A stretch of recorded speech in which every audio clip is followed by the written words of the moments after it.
So we're going to start off with SEND and EHCP meetings. As a parent of a child or young person with SEND, you're in a world of meetings and appointments which can seem never-ending and sometimes baffling because it's all so new. But remember, if you don't know, you can't be expected to know. And we flip this at Empowering Families and say it's just that you don't know yet. So we thought it's helpful to talk about the type of meetings you may be involved with or hear mentioned. And we're going to start with mediation meetings. The meeting you really don't want to have because this is a precursor to an appeal. Mediation meetings are most successful for refusal to assess and on occasion refusal to issue. We would not recommend that you use a mediation meeting for contents or contents and placement appeal, as it's highly unlikely to be successful. The changes for a B, F and I or a B and F appeal are complex and costly. And if your local authority were going to agree to these changes, they would have done so at draft check. Don't waste your time and energy, get the mediation certificate, register the appeal as soon as possible. For mediation, it's critical that you have all your evidence available. And yes, you will have provided all of this for EHCNA, but now you must collate this in summary form and cross-reference this to SEND law. If you've been able to acquire any additional professional evidence since the application went in, and this applies significantly to refusal to issue, it's essential that you make this available. Bullet point all of your reasons, your evidence, and cross-reference it all to SEND law. Remember that local authorities use unlawful policy, and you must be able to show where this is happening. Make this document available to the local authority and the mediator prior to the meeting. You can just email it as an attachment and state that you wish this information to be used at the meeting. This will form the basis of your discussion and focus the meeting on law and your evidence. Call or email the local authority prior to the meeting and insist they send a representative with decision-making authority to the mediation meeting. It's easy to assume this is a given, but it's not. Having a local authority member of staff who can give a decision at the meeting saves time, stress, and means that the information is not having to be passed back and lost in translation. There'll be at least one representative from your local authority at mediation, sometimes two, along with the mediator. There are many mediation agencies used, so don't worry if yours is different to other people's. You can also bring along someone to support you, a friend or relative, someone who knows your child in a professional capacity or an advocate. We provide bespoke mediation meeting support should you feel more able to undertake this with a professional legal SEND advocate. The meeting will happen via Teams on Zoom and you'll be sent an invite to this.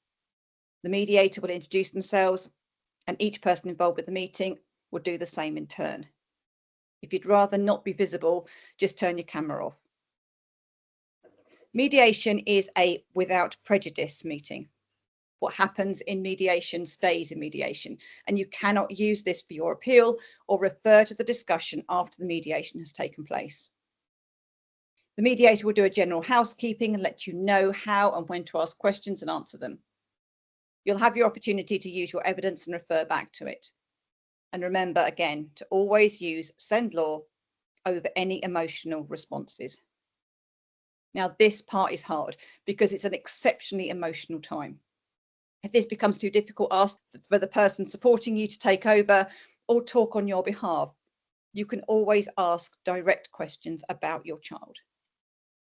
Once the discussions have taken place, the local authority representative may ask for a few minutes for them to reconsider all the information provided at the meeting. If they have decision-making authority, they should be able to give you a decision on the day. If not, they will take the mediator's report back and put it to panel. If an agreement is made to assess or issue, you will see this in writing following the mediation meeting with the next steps. If the decision not to assess or issue is upheld, you'll be issued with a mediation certificate and you must register your appeal as soon as possible. You can see our blogs on appeal to tribunal, to refusal to assess and refusal to issue.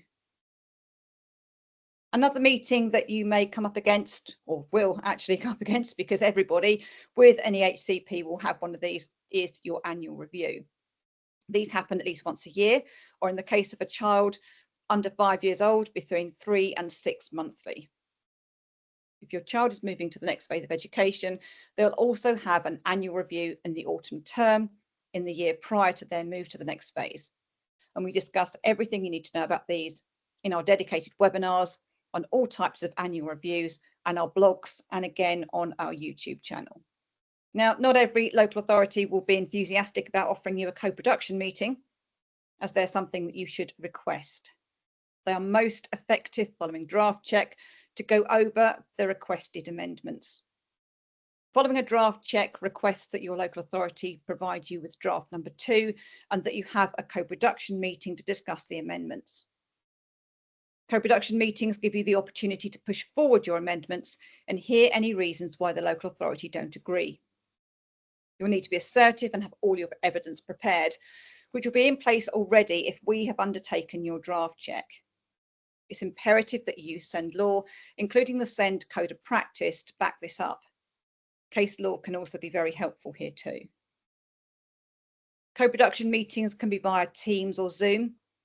The local authority may have the EHCP writer and/or a caseworker in attendance. You can request that you have a supportive friend, relative, or an advocate with you.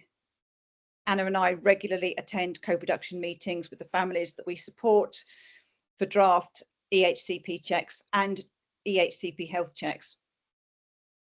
This is often the very last opportunity to really push for the amendments and can be very effective at preventing an appeal. You may be offered a team around the family or a team around the child meeting. These give families the opportunity to bring everyone involved around the table to discuss how best to support the whole family together in a joined up and holistic way. The child is the central focus, but the engagement is with the whole family in a non-judgmental way, seeking to carry support forward and bring everyone together. The TAF or TAC will have a child champion.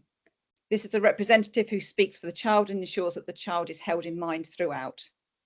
It's a multidisciplinary meeting, and attendees can include key professionals working with you, the family, for example, education, social care, health, housing, and on occasion police.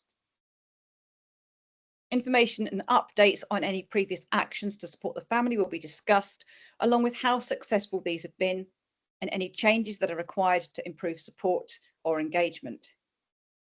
TAF meetings provide a say it once opportunity for families to be heard and feel listened to, and for the bigger picture to be shown and considered by all involved. An action plan will be created and shared, with families giving their consent for this information to be shared if appropriate. Now, if you're offered a TAF or TAC meeting, this is a positive step and you should seriously consider it as such.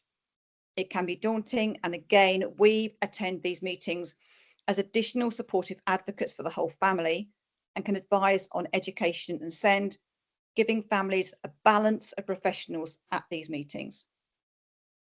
So our top tips for meetings: take a friend or advocate.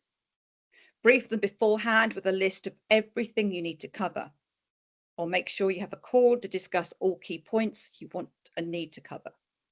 Tick these off as you go through the meeting. Ensure that you have a meeting agenda prior to the meeting taking place and that you've been given a copy of this.